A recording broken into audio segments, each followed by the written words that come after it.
Well, my name is Ollie W. Gates, born in Kansas City in 1932.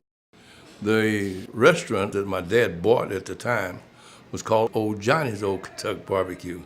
And so Dad bought it and named it Gates Old Kentucky Barbecue. As a kid growing up in the business itself, we watched people accept our product. And the line started getting long at 3 o'clock in the morning. And so we figured, well, maybe we do have a little product that we might be able to latch on to and make a living from.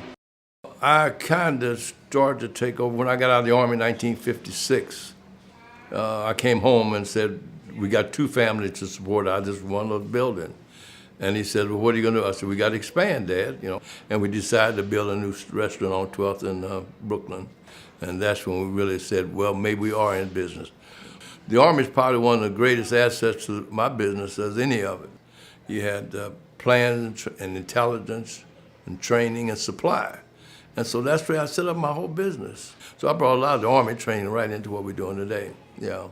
But once we got into the mood of that we could expand, then one thing led us to let's try the barbecue sauce that will advertise our restaurants itself and let everybody have an opportunity to taste some of it.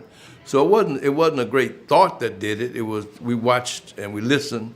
And I tell people all the time, if you listen to your joint, it'll talk to you. And so they kind of told us the next move, and so that's how it happened. It didn't happen overnight. Now, we've been in business now over 70 years, in Kansas City. So things didn't just happen overnight like folk think it did, but it took some time. I used to daydream a lot, and I think about where I live. So I became, I guess, a dreamer, not only at night, but in the day. I daydream how I can make my condition just a little bit better.